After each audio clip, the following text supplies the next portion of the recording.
Bienvenidos amigos televidentes a Pensamiento Crítico. El día de hoy vamos a conversar con Óscar Bonilla, secretario nacional de Acción Política del movimiento Alianza País, quien nos va a conversar sobre el tercer encuentro latinoamericano progresista que se llevará a cabo en Quito, Guayaquil y Manta entre el 28, 29 y 30 de este mes de septiembre.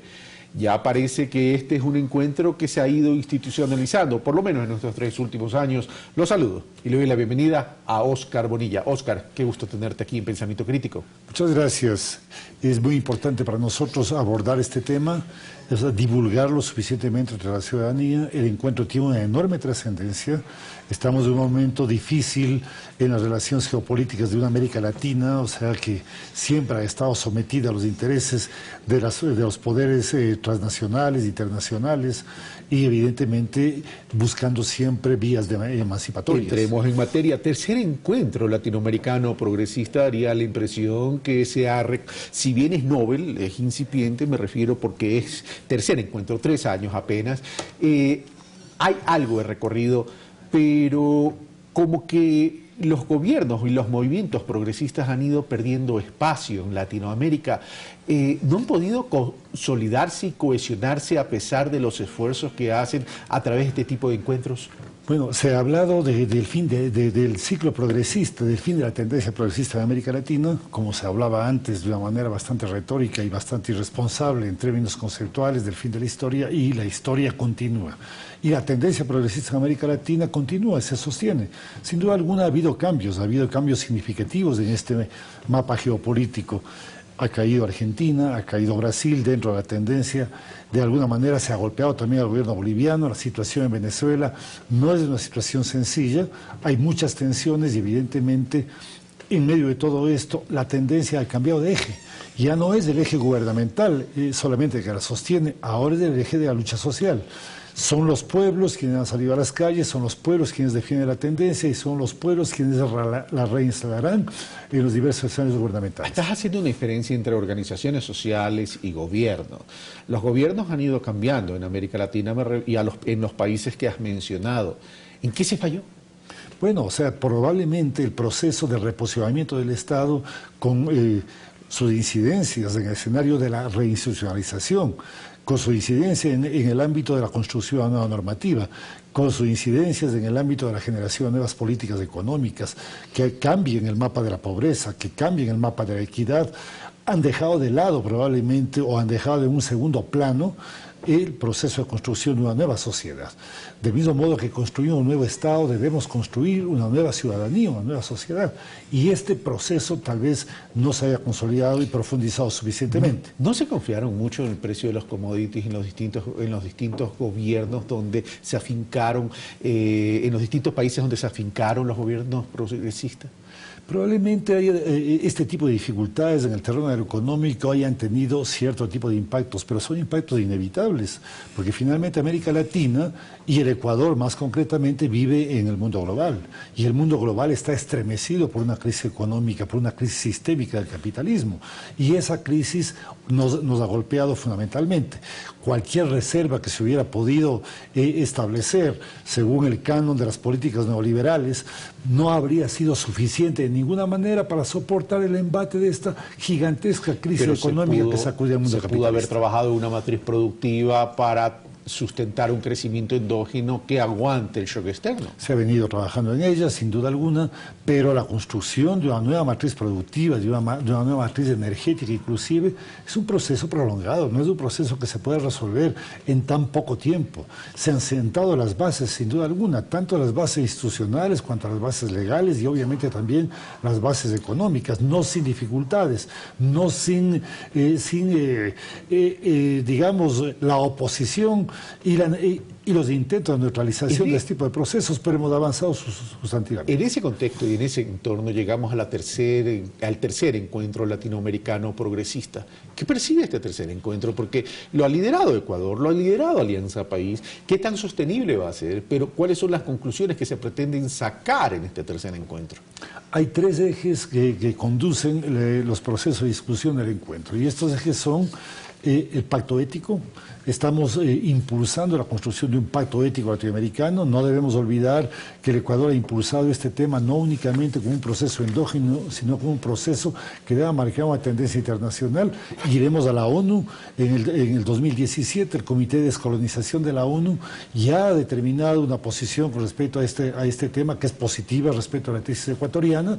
Hemos sido parte de la plataforma creada por Oxfam, y el Pacto Ético Latinoamericano que lucha contra los paraísos fiscales va a ser uno de los temas que abordaremos y en el que concertaremos. El segundo eje es el examen del proceso político de América Latina, determinar realmente cuáles han sido las causas de este repliegue temporal, pensamos nosotros, de la tendencia progresista, y de qué manera cambia el eje de sostenimiento de la tendencia de los gobiernos progresistas hacia las fuerzas sociales y las fuerzas políticas de izquierda y progresistas que se están desplegando en Argentina, en Brasil, en Bolivia, en Venezuela, en todos los países donde la resaca neoliberal intenta detener la tendencia. Y finalmente, el tercer eje es justamente el debate sobre la economía latinoamericana.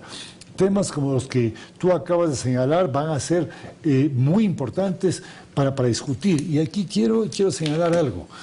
Si bien el ELAP no ha intentado constituir una plataforma de fuerzas políticas de izquierda y progresistas en América Latina y en el mundo, y tendremos la concurrencia de muchas fuerzas políticas del mundo entero, sí debería constituirse un eje de generación de sentidos. La generación de sentidos, el debate político, la intensidad de la profundidad de nos puede ofrecer orientaciones, nos puede ofrecer enseñanzas, y de hecho estos aprendizajes nos servirán para mejorar nuestro proceso y para consolidarlo. Vamos punto por punto, Oscar. Tú dices pacto ético, esto no se trata solo del Ecuador, sino de socializarlo y llegar a una conciencia latinoamericana y caribeña. En ese sentido, el tema del pacto ético, estamos hablando que es una realidad el tema de los paraísos fiscales. Para el caso del Ecuador, 30.000 millones de dólares en paraísos fiscales, para mí es una grosería. Pero, ¿cómo eliminar o cómo neutralizar los paraísos fiscales? Están enmarcados dentro de un marco jurídico internacional y en los propios países donde se da este tema. Sin duda alguna, cuando el presidente planteó la tesis del pacto ético y la llevó de lo emblemático, de lo retórico a lo concreto, estamos impulsando ya en el Ecuador un proceso político, y este proceso político nos conduce a una consulta popular. Y la consulta popular, hace poco veíamos diversos análisis, y el posicionamiento de la ciudadanía a favor de la tesis del pacto ético y de la consulta está entre el 65 y 75% de opinión favorable, dependiendo de quiénes sean quienes realicen el análisis. Pero en todo caso, en ninguno de los estudios por debajo del 65%. Consecuentemente, si la ciudadanía va a aprobar en la consulta popular lo que decide la pregunta, obviamente vamos a tener mejores instrumentos normativos para luchar contra la corrupción y contra los paraísos fiscales. Pero la consulta popular, Oscar, estaría, en caso que gane el sí en la consulta popular, se haría efecto no para estas elecciones, sino para futuras elecciones. Pero eso no resuelve el problema de la migración de los capitales a paraísos fiscales. Eso resuelve solamente un tema de que alguien que tenga dinero en paraísos fiscales no pueda ser candidato. Es decir, el tema es cómo resolver el tema de la migración del dinero o de los recursos monetarios a paraísos fiscales. No puede ser candidato y tampoco puede ser funcionario público. Sí, pero eso es algo muy puntual. Por ahí no pasa la solución es cómo neutralizamos a los paraísos fiscales para generar economías de producción y no especulativas. Por supuesto, o sea, tiene que ver justamente con el proceso de cambio estructural que se orienta al cambio también de la matriz productiva, que involucra también el cambio de la matriz económica. Debemos de dejar de ser un país, que se fundamente en el extractivismo, debemos de dejar de ser una economía primaria, debemos pasar a ser otro tipo de economía en donde el factor productivo sea determinante. ¿Existe decisión política en los otros países? Bueno, pensamos nosotros que existe una decisión política que se está generalizando. Si el Comité de Descolonización de la ONU mismo ya ha planteado este tema, si en la Conferencia Mundial de la ONU del 2017 se va a debatir este tema, significa que existe dentro de los gobiernos, no únicamente latinoamericanos, sino del mundo entero, una opinión que por lo menos abre un cauce, abre un curso para debatir este problema y poner cierto tipo de condiciones para que los paraísos fiscales vayan siendo paulatinamente eliminados de la faz faz de la Soy Tierra. escéptico en el corto plazo, sin perder la esperanza que ojalá esto algún día cambie y se eliminen los paraísos fiscales, que no es otra cosa que grandes motores y generadores de pobreza porque concentran muchos recursos económicos. Vamos al segundo punto. Evaluación o examen del proceso latinoamericano político, me refiero al tema del por qué se ha ido cediendo espacios, tú dices, se cede espacio de forma temporal, pero que recién se van a examinar, recién se están dando cuenta que han cedido espacio. Bueno, el proceso de reposicionamiento del Estado en América Latina ha significado privilegiar determinado tipo de temas, los temas que tienen que ver con la economía, con las políticas públicas, con la institucionalidad y naturalmente, o sea, con nuevas normativas. Es el caso de nuestro país. Tal vez el tema de la lucha social, de la participación ciudadana y la movilización social, por ejemplo, de una forma muy alta de participación ciudadana, haya sido dejado de lado. Nuestra Constitución establece con mucha claridad, o sea, un cauce en donde la construcción del Estado debe ir de la mano y en forma equipotente con la construcción de una nueva sociedad, de una nueva ciudadanía. Hemos avanzado en el proceso de transformación del Estado, pero no hemos avanzado en el proceso de construcción de esta nueva sociedad, de esta nueva ciudadanía. Pero, esta es una tarea central en este momento y pensamos que este es uno de los temas que es común a los procesos latinoamericanos, inclusive en los países en donde los gobiernos han caído o han sido depuestos, como en el caso de Brasil, por golpes de Estado institucionales. Ahí no han cometido 3 errores y con esto termino, Oscar. Y me faltaría todavía una pregunta. ¿No han cometido el error de no llegar a determinados acuerdos básicos con el sector productivo nacional en cada uno de los países? Primer punto, no se cometió un error en la lucha contra la corrupción, es decir, no se tomó el toro por los cuernos y no se luchó frontalmente con el tema, no hubo una timidez ahí pensando que una presencia de corrupción, el visibilizar una presencia de corrupción podía debilitar al gobierno en vez de luchar contra ella de forma enérgica. Y el tercer punto, la construcción de sujetos políticos que se habla, pero que a la hora del té no existen.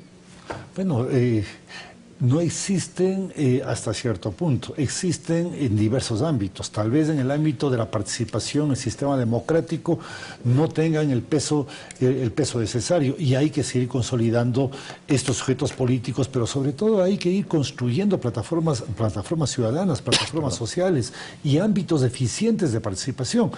De hecho, la Ley Orgánica de Participación Ciudadana, del mismo modo que la Constitución, establecen todo un sistema de participación en el Ecuador que todavía no tiene la fuerza, no tiene la potencia necesaria, porque la actoría social todavía no se ha elevado, tanto en el sentido de su profundidad como en el sentido de su capacidad real de posicionamiento para darle potencia a ese sistema. Veremos qué pasa. Estamos en ese proceso. Veremos qué pasa. Vamos a los detalles, que ya se me está terminando el tiempo. ¿Quién viene al tercer encuentro?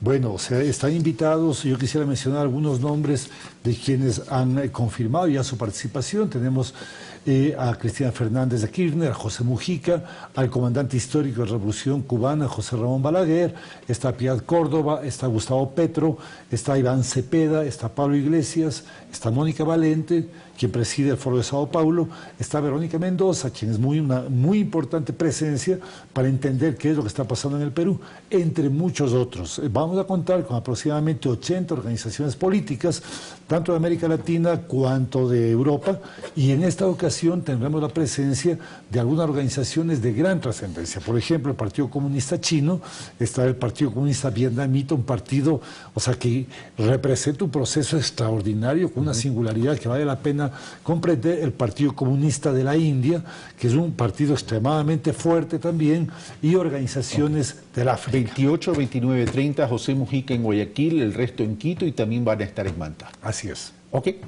28, 29 y 30, el tercer encuentro latinoamericano progresista en la CIESPAL, aquí en Quito, y en Guayaquil, en Cuenca, y en Manta simultáneamente. Oscar Bonilla, secretario nacional de Acción Política de Alianza País, muchas gracias. Muchas gracias. Nosotros volvemos de inmediato.